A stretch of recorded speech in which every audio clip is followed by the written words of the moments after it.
Sir मेरा प्रश्न ये है कि भारत में जो एक परंपरा चलती आई है कि मतलब छोटे शहरों के अंदर भी गांव के अंदर भी कि बच्चा जब तक पिटेगा नहीं तब तक वो सुधरेगा नहीं।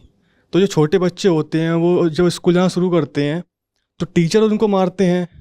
कुछ गलती होने पर मान ली उसने कुछ गलती कर दी तो वो मारेंगे। फिर जब वो घर पे आता है तो जो माँ बाप होते हैं वो उसको ट्यूशन भेजते हैं। तो टीचर से ये बोलते हैं कि इसको मारना पीटना और इसको सब कुछ सिखा देना जो है, मतलब आपको जो करना है करिए पर इसको सिखा दीजिए। तो मुझे ये लगता है कि ये जो होता है ये बहुत गलत होता है और ये मेरे साथ भी हुआ है और मैंने देखा भी है वो लोगों के साथ में होते हुए। लेकिन मैं थोड़ा सा बच गया क्योंकि मैं थोड़ा सा ठीक था बस पढ़ने में, बस उस वजह से। पढ़ी मेरे में भी बहुत मार है मैंने भी बहुत झेल लिया है। और और अभी जो कुछ दिन पहले 2 महीने पहले की बात है, तो जब मैं घर पे गया था तो मम्मी बता रही थी कि बराबर में ये बच्चा पढ़ने जाता है एक आंटी के पास में, तो उन्होंने उसको इतना मारा कि उसका 2 दिन तक उसको एक कान से सुनाई नहीं दिया। ये जो समस्या है इसका क्या समाधान है कि हम लोगों को कैसे समझाएं कि बच्चों को समझाना प्यार से है ना कि मार से। सर्कस में जानवर होते हैं ना, उनको मार मार के ही ट्रेन किया जाता है। जितने भी तरीके होते हैं वो होते फिजिकली हैं, भले ही उसमें मार का अंश कम हो पर वो तरीका फिर भी फिजिकल होगा। यहाँ तक कि जो खोजी कुत्ते वगैरह होते हैं उनको भी शारीरिक ही तरीकों से कुछ सिखाया जाता है। ये तरीका जानवर का है और जानवर के साथ सिर्फ यही तरीका चल सकता है क्योंकि उसके पास चेतना होती नहीं है। वो ये भी नहीं बोलता कि आई एम द माइंड, वो बोलता है आई एम द बॉडी। जानवर ये नहीं कहेगा कि मैं मन भी हूं, वो अपने विचारों से भी कोई आइडेंटिफिकेशन तादाद में रखता नहीं है। वो पूरे तरीके से क्या बना हुआ है? शरीर। और जब कोई शरीर बना होता है तो उसको ऐसे सिखाया जाता है जैसे सर्कस में जानवरों को सिखाया जाता है। रिंग मास्टर क्या लेके खड़ा होता है? छड़ी या कोड़ा कुछ लेके खड़ा होता है, उससे वो उनको उसको सिखाना भी नहीं बोल सकते। वो लर्निंग नहीं है, वो कंडीशनिंग है। ठीक है। इंसान जानवर न बनने पाए, सबसे पहले इसका प्रयास करना पड़ेगा। क्योंकि अगर वो जानवर बन गया तो तब तो उस पर तरीका फिजिकल ही चलेगा। ये हमारी जेल सारी क्या है? Physical confinement. फिजिकल ही तो तरीका है। जेल और क्या होती है? शारीरिक दंड ही तो जेल है। शरीर को ही कैद कर देते हैं, फिर शरीर से ही चक्की पिसवाते हैं, शरीर से ही और काम होता है। वो शारीरिक तरीका इसीलिए अख्तियार करना पड़ता है क्योंकि अब चेतना का तरीका आप पर चल रहा नहीं है। आप पूरे तरीके से क्या बने बैठे हो? शरीर। तो अब आपको शरीर के ही माध्यम से समझाया जा सकता है। जिसको कान के माध्यम से समझाया जा सकता सुना के, जिसको आंख के माध्यम से समझाया जा सकता दर्शा के, उसको जेल भेजने की जरूरत नहीं पड़ती। जेल वो भेजा जाता है जिसको अब आंख और कान से समझाया नहीं जा सकता। सिद्धांत ये है, व्यवहार में बात ऊपर नीचे होती रहती है, पर सिद्धांत यही है कि इस व्यक्ति को यहां से और यहां से समझाया नहीं जा सकता। ये व्यक्ति अब क्या बन गया है? तो अब तो इस पर कोई शारीरिक ही तरीका लगाना पड़ेगा। शारीरिक तरीका उनके लिए है जिनकी चेतना एकदम न्यून है। तो चाहे वो जेल का कैदी हो, चाहे सर्कस का पशु हो। बच्चा पैदा होता है, उसकी भी चेतना कैसी होती है? न्यून। तो प्रयास ये होना चाहिए कि उसको जगाया जाए।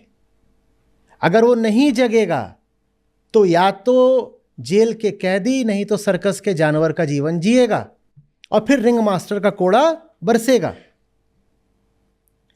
माँ बाप का धर्म है कि बच्चे में देह भाव न बैठने दें। देह भाव बैठ गया तो देह पर तो देह के ही तरीके चलते हैं। वो कह रहा है मैं देह हूं, मैं क्या करता हूं? जब मन करता है खा लेता हूं, जब मन करता है सो जाता हूं। जब मन करता उछलने लगता हूं, चीखने लगता हूं। और मन माने जो देह से जो कुछ भी हो रहा है, जहां नींद आ गई वहीं गिर जाता हूं। तो देह बन गया ना। जब देह बन गया तो अब वो पशु बन गया। जो देह है वो पशु है। तो फिर तो उस पर शरीर का ही मार पिटाई का ही तरीका चलेगा। अभी इसका दूसरा पक्ष आता हूं, बिल्कुल इसका जो उल्टा पक्ष है उस पर भी आएंगे। तो सबसे पहले तो माँ बाप को यह करना है कि बच्चा ऐसा हो जाए कि सुनने से समझ जाए। महात्मा बुद्ध के घोड़े याद हैं कि एक घोड़ा होता है कि जब उसको मारी दो कोड़े से तो वो चलता है। एक कोड़ा होता है जिसके सामने जाकर के चाबुक उसको दिखाने खाने लगो तब चलता है। और एक होता है जिसके सामने बस इशारा कर दो वो चल देता है। देह का दंड किस घोड़े को मिलेगा? जो बिना पिटे चलता ही नहीं। तो अपने बच्चों को ऐसा घोड़ा मत बनने दो जो बिना पिटे चलेगा ही नहीं, क्योंकि आप नहीं अगर उसको पीटोगे तो समाज और कानून पीटेगा। आप तो कह दोगे कि मैं अपने बच्चे को मारता पीटता नहीं था। आपने मारा पीटा नहीं, पर अगर वो देह बन गया है तो अपराधी बनेगा। अपराधी बनेगा तो जेल जाएगा, कानून पीटेगा उसको। समझ में आ रही है बात? तो बात इसकी नहीं है कि बच्चों को मारना उचित है कि नहीं है, यह बहुत बाद का सवाल है। पहला प्रश्न यह है कि बच्चा किस द्वार से बात सुन रहा है, इस द्वार से या इस द्वार से। जो इस द्वार से सुने वो इंसान, जो इस द्वार से सुने वो जानवर। बच्चे को इस स्थिति में आने क्यों देते हो कि मुंह से बोलो और वो कान से सुने तो कोई उस पर असर ही ना हो? बच्चा इस हालत में आए क्यों? बच्चे को इस हालत में लाया कौन? माँ बाप ही तो लाए होंगे कि 3 बार उसको बोला नुन्नू सुन नुन्नू सुन, नुन्नू सुन नहीं रहा। तो फिर माँ ने हुमक के एक थप्पड़ मार दिया। वो थप्पड़ पहले 3 बार बोला ना कि सुन ले सुन ले सुन ले, उसने नहीं सुना, फिर थप्पड़ आया। बच्चा इस हालत में आया क्योंकि कान की सुनी बात को महत्व ही नहीं देता। पहला जवाब तो ये चाहिए। बच्चे की परवरिश ऐसी हो कि कान और आंख के इशारे पर चले तो थप्पड़ों की कोई जरूरत ही नहीं रहेगी। और हमारा उदारवाद कितना भी बोले कि हाथ उठाना गलत है, पर साहब अगर आप शरीर बन गए हो तो माँ बाप भले ना हाथ उठाएं, जिंदगी हाथ उठाएगी। फिर माँ बाप तो नहीं पीटेंगे लेकिन जिंदगी पीटेगी। पिटने से आप बच नहीं पाओगे अगर आप बहुत छोटी चेतना के आदमी बन गए हो तो इस सबसे जरूरी तो यह है सबसे पहले कि उसे छोटी चेतना का रहने ना दिया जाए। उसका पालन पोषण ज्ञान के रास्ते पर हो। जो ज्ञान के रास्ते पे नहीं चल रहा है वो तो पिटेगा, क्योंकि वो क्या बन गया? देह। इंद्रियों पर प्रभाव डालना हो तो क्या करना पड़ता है? कुछ बोलना पड़ता है। और शरीर पर प्रभाव डालना हो तो क्या करना पड़ता है? फिर तो थप्पड़ ही है ना। मैं थप्पड़ों को जायज नहीं ठहरा रहा हूं, मैं एक नियम बता रहा हूं जीवन का कि जो जानवर बन गया अब उससे बात करके समझाओगे क्या? बात करके समझाओगे? अगर बात करके ही समझाया जा सकता होता तो दुनिया भर में अस्त्र शस्त्र किस लिए थे? जिनको अब हथियार से समझाना पड़ता है, क्या उनके पास आंख कान नहीं है? आंख कान तो उनके पास भी है, पर वो आंख कान से देखने सुनने को अब राजी नहीं है। चूंकि अब वो आंख कान से देखने सुनने को राजी नहीं है तो उन पर फिर हथियार का इस्तेमाल होता है। बच्चे को ऐसी हालत में क्यों आने देते हो कि वो आंख कान से देखने सुनने की शिक्षा ही नहीं पाई उसने। वो नीचे लौट रहा है, कुछ गंदगी कर रहा है, तो मुझसे बोले जा रहे हो क्या कर रहे हो, सुन ही नहीं रहा। फिर थप्पड़ मार दिया तो सब सुन लिया, बैठ गया सीधे। ये तो तुमने जानवर बना दिया ना उसको, ये तो पुलिस का लैब्राडोर बना दिया। कि कितना भी बोल लो सुनता नहीं है, और एक थप्पड़ पड़ा तो सुनने लग गया। इसमें बच्चे का दोष नहीं है, दोष उसकी परवरिश का है। वो घर में माँ को देख रहा होगा कि पूरी देह बनी घूमती है, वो बाप को देख रहा होगा ये भी देह बना घूमता है, तो बच्चा भी देह बन गया।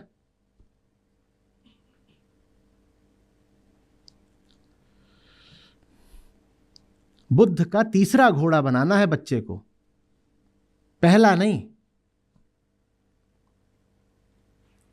कि जब तक उसको चाबुक से मारा नहीं गया तब तक हिल ही नहीं रहा। और जो बुद्ध का तीसरा घोड़ा है ना, अब वो घोड़ा नहीं रहा, वो इंसान से भी बेहतर हो गया है, क्योंकि वो अब सूक्ष्म इशारों पर चलता है। बात समझ रहे हो? हमने कहा था मैं इसके दूसरे पक्ष की भी बात करूंगा। दूसरा पक्ष जानते हो क्या होता है? दूसरा पक्ष ये होता है कि हो सकता है आप बहुत भारी ज्ञानी हो,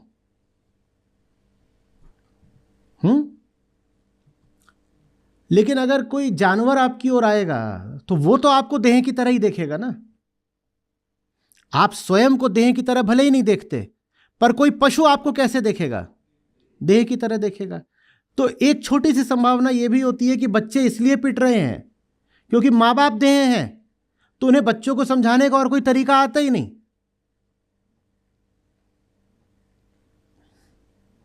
एक कुत्ता है, आप उसके क्षेत्र में घुस रहे हो, और कुत्ता नहीं चाहता कि आप उसके क्षेत्र में घुसो, तो कुत्ता क्या करेगा? आपको फरियाद के गीत सुनाएगा। आप घुसे जा रहे हो उसके क्षेत्र में, कुत्ता क्या करेगा? भौंकेगा, फिर काट लेगा। तो यह भी हो सकता है कि माँ बाप कुत्ते जैसे हो गए हो, कि उन्हें बच्चे से जब भी कोई बात करनी होती है तो उन्हें बात करने का और कोई तरीका आता ही नहीं, वो जाके उसको काट लेते हैं। मच्छर आपसे बात करना चाहता है, कैसे करेगा? काट के। और क्या करेगा वो? पहले कान में कुछ करेगा, घुनून घुनून, आप भगा दोगे तो काट लेगा। तो बात दोनों पक्षों पर लागू होती है। बहुत सारे माँ बाप भी ऐसे हो जाते हैं, मैंने देखा है माओं को। बच्चा है छोटा, उसको भी बोलना नहीं आता, वो रो रहा है, माँ काम कर रही है, तो पहली बार आई वो रो रहा है, उसको पानी पिला दिया। दूसरी बार आई रो रहा है, उसको दूध पिला दिया। तीसरी बार आई रो रहा है, उसके कपड़े बदल दिए। चौथी बार आई रो रहा है, उसको सुसु करा दिया। पांचवी बार वो फिर रोने लगा, थप्पड़ मार, पटाख, और चुप भी हो गया। काहे कि मां को समझ में ही नहीं आ रहा कि और अब कैसे बात करें इससे। मां में अगर समझ पाने की क्षमता होती तो जो भी बच्चे की मूल समस्या थी वो उसका समाधान कर देती, पर बच्चा बोल तो पा नहीं रहा है और मां को समझ में नहीं आ रहा, तो कभी उसको पानी पिलाती है, कभी सुसु कराती है। समस्या उस बच्चे की कुछ और है, हो सकता है उसके पेट में दर्द हो रहा हो, बच्चे के पेट में दर्द हो रहा है इसलिए रो रहा है। मां खुद जानवर है, वो कुछ समझ नहीं पा रही, जो ना समझ पाए उसको ही जानवर बोलते हैं। मां कुछ समझ नहीं पाई, वो चिढ़ रही है, हैरान हो रही है, जाके उसको एक चांटा मारा, पट। उसने कहा कि पेट से ज्यादा दर्द तो अब गाल में हो रहा है, चुप ही हो जाओ। तो जहां कहीं भी पशुता रहेगी वहां बल प्रयोग होके रहेगा। जानवरों में आपस में विवाद हो जाता है तो वो क्या करते हैं? पंचायत सजाते हैं। वो क्या करते हैं? जिसने जिसको ज्यादा पीट दिया वो जीत गया। न्याय किसके पक्ष में है? जो बलवान है। पशुओं में तो यही चलता है ना, इसको हम बोलते हैं the law of the jungle, जंगल राज इसी को तो बोलते हैं कि जिसकी लाठी उसकी भैंस। पशुओं में ऐसा नहीं होता कि बातचीत होगी, बात समझी जाएगी, वहां बस देह जिसकी हावी हो गई वो जीत गया। पशु माने वो जो देह के साथ चलता है उसे पशु बोलते हैं। अब देह के साथ बच्चा भी चल सकता है, देह के साथ माँ बाप भी चल सकते हैं। जिसकी भी चेतना उठी हुई नहीं है, जिसने अच्छी किताबें नहीं पढ़ी, जिसने अच्छा विचार विमर्श नहीं करा, जो घटिया चीजें ही देखता रहा किताबों में और टीवी वगैरह में, वो जानवर हो गया। अब ऐसे घरों में मार पिटाई चलेगी हर तरह की। माँ ने बाप को थप्पड़ मार दिया, बाप ने बेटे को मार दिया। किसी ना किसी कमरे से कुछ ना कुछ बजने की आवाज आती रहती है। बिजली चली भी जाए तो भी एक म्यूजिक सिस्टम बंद नहीं होता, एक के बाद एक बीट्स धंच कोई ना कोई बज ही रहा है।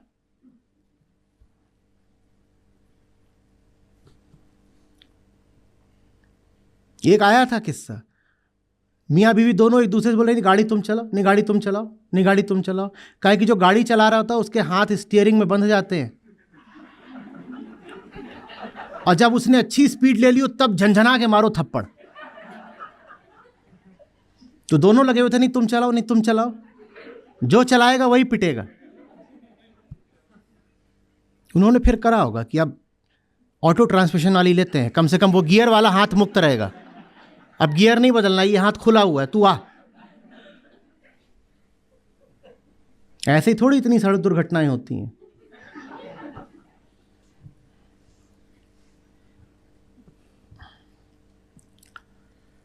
देश भी एक दूसरे पर चप्पलबाजी और थप्पड़बाजी तो करते हैं, वही चीज जब बढ़ जाती है तो मिसाइल कहलाती है।